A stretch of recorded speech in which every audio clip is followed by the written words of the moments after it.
우리 베풀고 축복하십시다. 오늘도 예배의 승리자가 되시기 바랍니다. 예수님께서 감람산 위에 앉으셨을 때 제자들에게 주님이 임하실 때 세상 끝날의 징조에 대해서 말씀합니다. 그때 예수님께서는 미혹하는 일들이 일어나고 민족이 나라와 나라가 대적하는 일이 일어날 것이고 처처의 기근과 지질이 일어날 것이다. 그리고 그들에게 이 말씀을 하신 이유를 더 잘 이해하도록 혼인집의 10처녀의 비유로 말씀을 하고 계세요. 어느 혼인집에서 신부와 함께 신랑을 맞을 10명의 처녀에 대한 이야기지요. 5명은 기름과 등을 준비하고 5명은 등을 준비했다. 그런데 신랑이 더디 오게 되는데 이들이 기다리다가 그만 잠이 들어서 밤에 신랑이 늦게 왔다는 이야기지요. 기름을 준비하지 못한 처녀들이 등에 기름이 다한 것을 알고 준비한 다른 처녀들에게 기름을 빌려달라고 하니까 빌려주면 모두 함께 모자라니 가서 사오라는 말을 하지요. 그래서 미련한 5처녀는 기름을 사가지고 오니까는 이미 혼인집의 문이 닫혀서 신랑을 영접하지 못합니다. 예수님께서는 이 10처녀의 비유를 말씀하시면서 오늘 13절에 말씀하지요. 그런즉 깨어있으라. 너희는 그날과 그 시를 알지 못하느니라. 이렇게 말씀하셔요. 이 비유에서 10명의 처녀는 오늘 우리를 말씀하고 있습니다. 그리고 무엇보다도 중요한 것은 신랑이신 우리 예수님께서 반드시 오신다는 것. 그리고 우리는 이 신랑이신 예수 그리스도를 맞기에 조금도 부족함이 없는 성숙한 그리스도인으로 세워져 가기를 주의 이름으로 축복합니다. 저는 그래서 오늘 준비된 지혜로운 성도, 그리고 본문에 슬기로운 성도라고 표현했습니다. 슬기로운 처녀라고 했습니다. 지혜로움이나 슬기로움이나 오늘 우리에게 꼭 있어야 할 내용이에요. 어느 날인가 청설모가 나무 밑에서 부지런히 다니더라고요. 사람이 접근했는데도 이 청설모는 열심히 무언가 찾으러 다니는 거예요. 아, 참 신기하다 하고 그 모습을 보니까는 이 청설모가 먹이를 발견합니다. 그것이 뭐냐면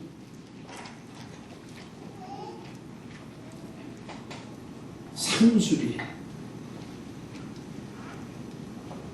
부지런히 입에다 넣더라고요. 보니까 입이 볼때기가 이렇게 흘러들어와요. 잔뜩 이게 뭐 할까 그랬더니 그리고서는 한 구석에 가서 땅을 파더니 거기다가 묻어두더라. 도토리나 상수리를 많이 먹어치우면 될 텐데 왜 그렇게 열심히 모아서 자기만이 아는 곳에다가 왜 저장을 할까? 이 말을 하면 우리는 벌써 다 알아들어요. 언제 먹으려고요? 겨울에 먹으려고. 겨울이 되면 먹을 것이 없어서 그가 미리 준비해 놓은 그곳에서 자기는 그 굶주린 배를 채울 수가 있잖아요. 이솝 우화에 나오는 개미와 배짱이에 대한 이야기를 우리 너무나 잘 알아요. 그 한여름에 배짱이는 아름다운 모습으로, 멋진 모습으로, 그리고 노래만 하다가 겨울을 맞이합니다. 그러나 그 뜨거운 태양빛 때의 개미는 열심히 무언가 자기의 먹을거리를 저장하는 내용을 우리 너무나 잘 알잖아요. 저는 그래서 오늘 말씀의 제목을 준비된 지혜로운 성도란 누군가, 어떤 모습으로 우리가 우리의 삶을, 신앙의 삶을 설계해 나가느냐고 말해요. 첫째로는 모양이 같다고 다 같을 수가 없어요. 지혜로운 다섯 처녀나 미련한 다섯 처녀가 혼인집에 온 모양은 다 같습니다. 다 그 혼인집에 초대를 받아서 몸단장을 하고, 그리고 준비할 것을 준비하고서는 이 잔치집에 초대를 받아서 모두가 다 그 잔치에 참여한 사람들입니다. 미련한 다섯 처녀는 초대받지 않아서 온 것이 아니지요. 모두가 다 같이 밤에 어둠을 밝힐 등불을 준비하고서 이 초대받은 잔치집에 참여를 합니다. 그리고서는 한 가지 공통점이 있어요. 그 집안에 오는 신랑을 맞이하는 거예요. 밤이 깊도록 그런 날 오질 않습니다. 기다리던 사람들이 지쳐서 피곤해서 잠이 듭니다. 미련한 처녀만 잠든 것이 아니라 여러분, 슬기로운 지혜로운 여인들도 잠이 들었다는 거예요. 모두가 다 잠을 자고 있었어요. 그래서 오늘 마태복음 25장 5절 말씀해 보세요. 신랑이 더디 오므로 다 졸며 잘세. 다 졸며. 그러니까 지혜로운 사람은 안 졸고 미련한 처녀는 잠만 자고, 그게 아니라 다 지금 졸고 있다는 거예요. 자, 그런데 이들이 미련한 자와 지혜로운 자로 나뉘어진 것은 뭐냐면 기름을 준비했느냐 아니했느냐의 차이입니다.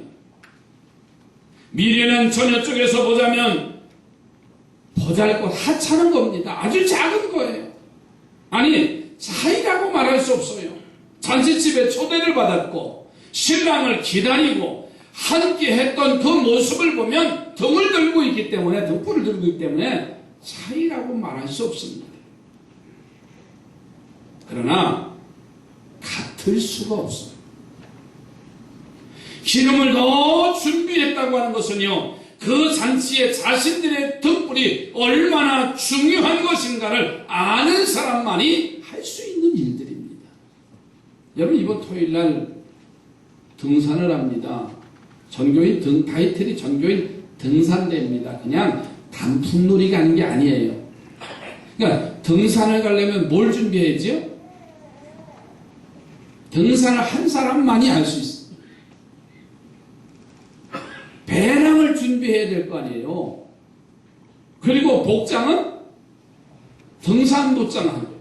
그런데 거기에 만약에 짧은 치마를 입고 오고, 그리고 굽이 높은 힐을 신고 왔다.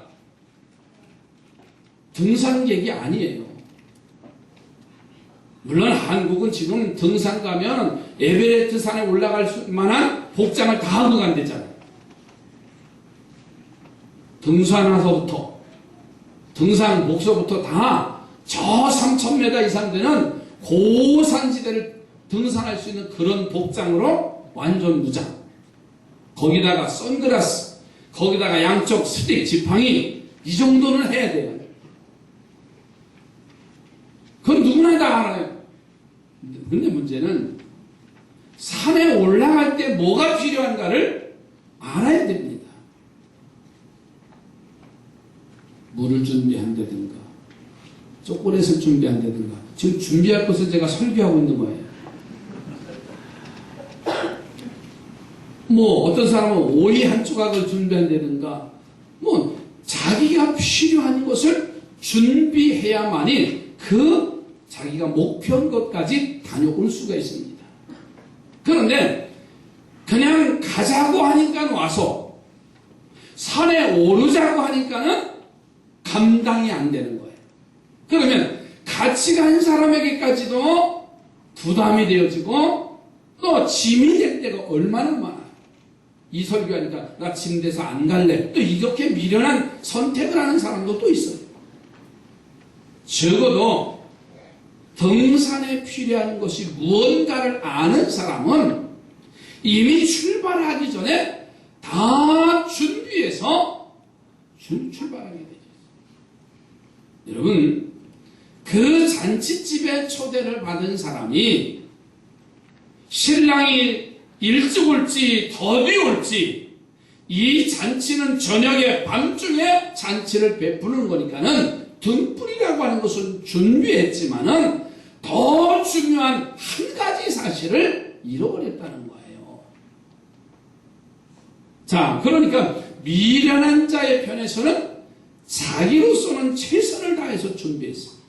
그러나 중요한 것을 잃어버렸어. 겉모양은 거의 같습니다. 그러나 혼인잔치에 참여하여서 신랑을 영접하는 처녀의 자리에서는 대단한 큰 차이가 났어. 여러분, 사람과 소의 얼굴에 공통점이 있어. 눈도 두 개, 코도 두 개, 입도 하나예요. 귀도 둘이에요. 물론 크기는 달라요. 그렇다고 사람과 소가 같다고 말하는 사람은 없습니다. 우리 모두가 다 예배에 참여하지요. 함께 찬송을 부르고 함께 기도하고 함께 말씀을 듣습니다. 그리고 헌금을 드립니다. 그러나 모두 함께 예배를 드렸어도 하나님의 음성을 다 듣는 것이 아니라 기쁨을 얻는 이가 모두가 다 아니라는 사실이 중요합니다. 여러분, 모양이 같다고 해서 안심해서는 안 돼요. 아주 조금의 차이가 진다고 아니하고 그리고 자유해서도 안 됩니다. 우리 주님이 오실 그때는요, 이 조그만 차이로 인해서 양과 염소로 나뉘어질 것이고 지혜로운 처녀와 미련한 처녀로 나뉘어진다고 했어요. 우리 옆에 분들 보세요. 나랑 똑같은 거야. 신앙은 다 달라요. 별 차이 없는 것 같지만요, 이 시간에 와서 예배하지만 이 예배의 중요성을 아는 사람만이 영적으로 깨어있는 거예요. 여러분, 그 예배의 중요성을 인식한 사람만이, 그 예배가 잘못되지 않도록 기름을 이제 준비하는 마음이 있어야 된다는 거예요. 옆에 분하고 이렇게 말하십시다. 모양이 같다고 다 같지 않습니다. 모양이 같다고 다 같지 않아요. 여러분, 하나님은 우리를 겉을 보시는 분이 아니에요. 우리 중심을 보시는 분이에요. 그러니 겉모양만 같다고 여러분 아니하지 마세요. 만족하지 말자는 거예요. 적어도 지혜로운 다섯 처녀처럼 하나님과 신앙생활을 귀중히 여기는 우리 삼산의 지체들이 되어져 가십시다. 두 번째로는 찾아온 기회를 놓치지 말아야 됩니다. 미련한 다섯 처녀는요, 신랑이 왔을 때 그 맞이할 기회를 잃어버렸어요. 그러나 지혜로운 슬기로운 다섯 처녀는 그 오는 늦게 오는 신랑을 당당히 맞이할 수가 있었어요. 지혜롭고 미련하다라고 하는 차이는요, 바로 신랑이 왔을 때 맞을 기회를 잡았느냐 놓쳤느냐고 하는 거예요. 그런데요, 한 가지 중요한 사실은 이 기회라는 것은요, 빌려서 잡을 수 없어요. 신랑이 왔을 때 미련한 다섯 처녀는요, 자신들의 등불이 꺼져가는 것을 발견하잖아요. 그래서 다른 처녀들에게 기름을 빌려달라고 말합니다. 그러나 지혜로운 처녀들 보세요. 우리 것을 나눠주면 혼인잔치가 끝나기도 전에 등불이 꺼진다는 거예요. 어둠이 온다는 사실이에요. 그래서 빌려줄 수 없다 했어요. 그래서 파는 자들에게 가서 사가지고 오라. 이 미련한 사람들은요, 기름을 사러 갔다가 그만 기회를 놓쳐버렸어요. 이들이 이렇게 안일했던 것은 아마도 그런 생각이 들었을 거예요. 언제든지 기름을 준비할 수 있다. 기름을 사러 갈 수 있다. 이렇게 마음을 먹었을 겁니다.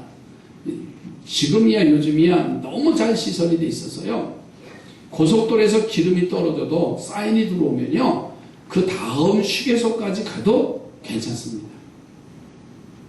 보통 한 휴게소의 거리가 한 40km 정도의 거리마다 휴게소가 하나씩 법적으로 되게 돼 있어요. 그러면 초보자들은 불이 들어오면 벌써 고속도로에서 쓸까봐 막 조바심을 해요. 그러나 다음 휴게소까지는 괜찮다는 거예요. 왜냐하면 그 유류 탱크 안에 밑에 남아있는 기름이 있어요. 자, 그런데 그런 지혜로움이 오늘날의 시대라면 괜찮지만은 이들은 아니란 생각을 너무나 가져요. 기름 떨어지면 다음에 하지. 이것이 바로 기회를 놓치는 이유요, 함정일 겁니다. 오늘 우리는 이 미련한 다섯 처녀를 보면서 오늘 우리 신앙을 바라보시기 바랍니다. 얼마든지 마음만 먹으면 교회 나올 수 있어요. 언제든지 성경 공부할 수 있어요. 또 시간만 조금 내면 열심을 가지면요 전도도 할 수 있어요. 믿음의 결단을 하면 새벽 기도도 나올 수 있어요. 성가대 죽어도 안 했지. 언제까지 안 했는지 하여튼 내가 볼 거예요. 그런데 우리는 그렇게 모든 것이 가능하니까, 그렇잖아요. 마음만 먹으면 나올 수 있고 마음만 먹으면 할 수 있어요. 문제는 뭐냐면 따라서 합시다. 내일 하자. 왜 안 했어요? 내일 하지. 한 번 더 하세요. 시간 나면 하지.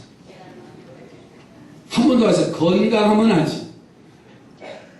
한 번 더 하세요. 좀 이따가 하지. 나중에 하지.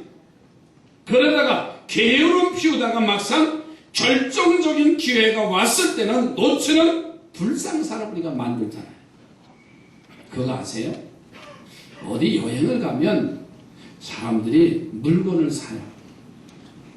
이번에도 어르신들 모시고 갔는데 그 산정호수에서 단감 파는 장사가 있더라고요. 근데 한 분이 가서 단감을 사가지고 오니까 그 다음에 어느 집사님이 또 부지런히 가서 또 사와요. 그러면 저도 하나 얻어먹었습니다. 그랬더니 또 한 분이 쪽쪽으로 가요. 근데 차는 떠날 시간이 됐는데 또 가려고 뒤에서 일어나는 분이 있어요. 물건을 구입하더라도요, 이리 재고 저리 재다 보면 차 떠나요.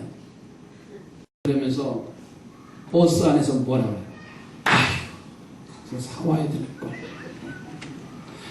그거 참 맛있던데. 그 집이 더 싸. 근데 가보니까 다 팔렸어. 늘 기회를 놓치면서 살 때가 많아요. 여러분, 후회하는 일은 언제 일어나느냐? 일이 일어나기 전에는 후회하지 않습니다. 경험을 하기 전에는 절대로 후회하지 않아요. 그러나 인생의 경험을 하고 난 이후에 반드시 후회하게 돼 있어요. 왜? 기회를 놓쳤기 때문에 그래요. 저희 고모님이 제가 신학교 1학년 입학하니까 그해 4월 5일날 하나님의 부르심을 받았어요. 갑자기 각혈을, 제가 고등학교 때 공원님 댁에서 3년 동안 살았습니다. 그리고서는 아침에 일어났는데 각혈을 하셔서 기독교 병원, 그때 당시는 인천 기독교 병원이 제일 큰 병원이니까요. 택시를 타고선 기독교 병원에 가서 수술을 하셨어요. 이미 열어보니까 다 퍼졌어. 그냥 닫아놓은 거예요. 그리고 혼수 상태로 4일 동안 계셨는데 4일 만에 고모님이 깨어나셨어요. 중환자실에 면회를 갔더니 이렇게 말씀하시더라고요. 만약에 내게 좁쌀 한 대빵만 있어도 전국을 다니면서 예수 믿으라고 나는 전하겠다. 이렇게 말씀하셔요. 내게 기회만 주면, 그러면서 자녀들 한 사람 한 사람을 부르세요. 그 고통 중에서도 큰아들에게 말합니다. 예수 바로 믿어라. 예수 믿지 않으면 너희 생명을 거둬가겠다. 둘째 아들을 부릅니다. 너 예수 바로 믿어라. 예수 바로 믿지 않으면 너희들의 생명을 거둬가겠다. 제게 지금까지 생생해요. 큰형님은 40대 중반에 하나님이 부르셨어요. 다 나오고. 둘째 형님, 둘째 아들은 50 중반에, 50 초반에 하나님이 부르셨어요. 그 세 번째는 사모가 됐어요. 막내 넷째는 저보다 한 살 아래인데 아주 열심히 신앙생활을 해요. 기회에 주어졌을 때 후회하지 않을 수 있는 지혜로움이 우리에게 필요하다는 거예요. 여러분, 기회라는 것은 내가 용서받을 수 있는 기회, 하나님의 말씀을 공부할 수 있는 기회, 주님의 은혜를 사모할 수 있는 기회, 주님을 섬길 수 있는 기회, 그러한 기회는 언제나 있는 게 아니에요. 여러분, 이 진리를 기억하고 문을 두드리며 슬퍼했던 5명의 어리석은 처녀들 한번 생각해 보세요. 우리에게 온 기회를 잃지 않기를 주의 이름으로 축복합니다. 기회는 매일 오는 게 아니라 주어졌을 때 내게 최선을 다하면 아름다운 결과들을 이루게 될 줄로 믿습니다. 옆에 보는 축복하십시다. 찾아온 기회를 놓치지 마십시다. 우리는 늘 기회가 지나고서 후회할 때가 많아요. 내가 그때 그렇게 열심히 했으면 좋겠다. 내가 그때 기회 줬을 때 내가 한다고 했으면 될 텐데 그 기회를 놓치기 얼마나 후회합니까? 마지막 세 번째로는 준비하는 지혜로움의 차이가 있습니다. 10명의 처녀가 미련한 자와 지혜로운 자로 나뉜 가장 근본적인 이유는 기름을 준비했느냐의 차이점이에요. 신랑이 오는 것은 필연적입니다. 왜? 여러분, 결혼 청첩장, 초대장을 받으면 그렇게 의심하나요? 야, 신랑이 오냐 안 오냐 의심하세요? 어제 결혼식이 12시에 관광호텔에서 있다고 하면은 우리는 축하금 가지고 그리고 가는 거예요. 왜? 그 결혼식에는 주인공이 신랑 신부예요. 신랑이 오지 않을 것이다, 신부가 오지 않아야 할 것이다 라고 생각하고 가는 사람은 없어요.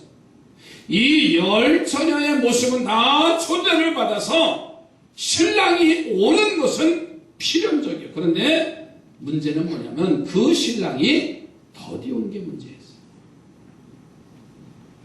당시 결혼 풍습도는 밤에 합니다.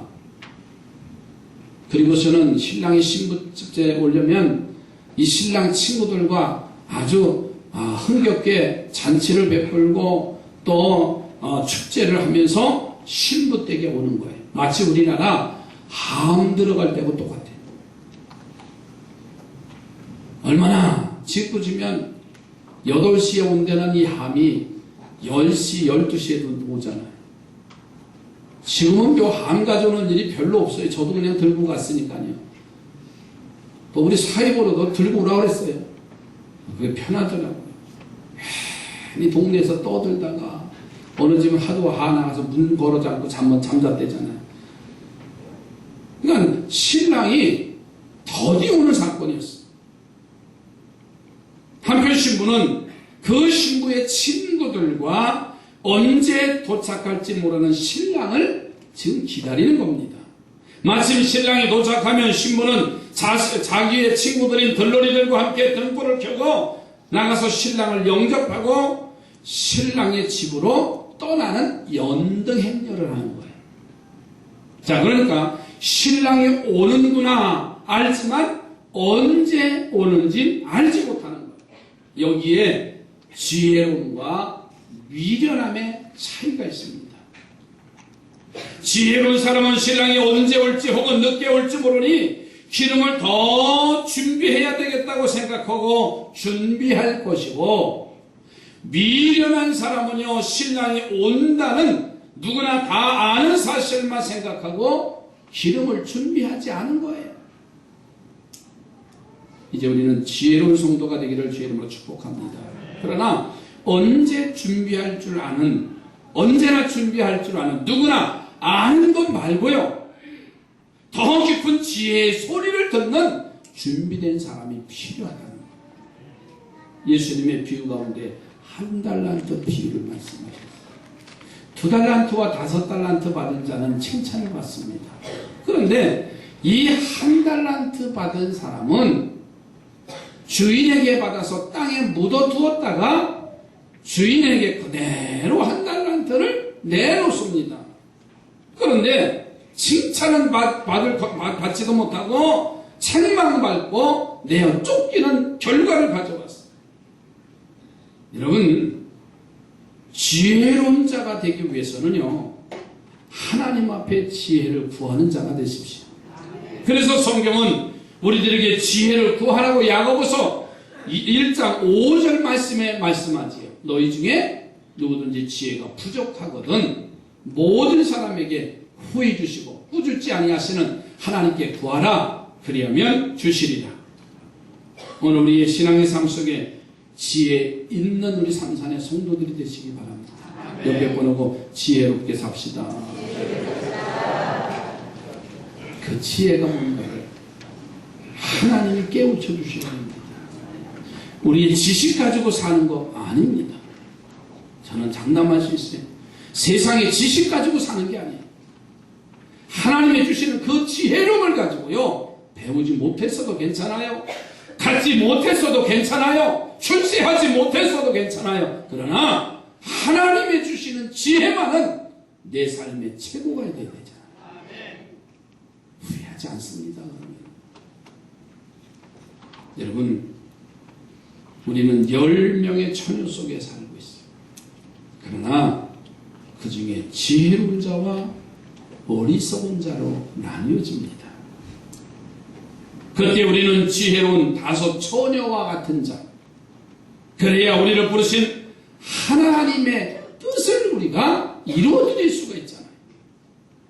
모양이 같다고 다 같다는 어리석음에서 벗어나시기 바랍니다. 저는 늘 그런 말씀을 해요. 청년들한테 10년 후에 보자. 지혜로운 자와 미련한 자의 결과는 인생이 다릅니다. 저는 장담합니다. 앞으로 10년 후에 봤으면 좋겠어요. 목사님, 저도 마찬가지입니다. 우리 모두가 내일을 기대하면서 하나님이 주시는 그 지혜로움으로 우리가 준비한다고 한다면 멋지게 살 것 같아요. 행복하게 살 것 같아요. 하나님이 나를 부르시는 그 순간 나는 후회하지 아니하고 너무나 멋진 인생으로 나를 마감한다라고 고백할 수 있는 그런 신앙의 유산을 남겨놓을 수 있는 지혜로움이 있기를 바랍니다. 기도합니다.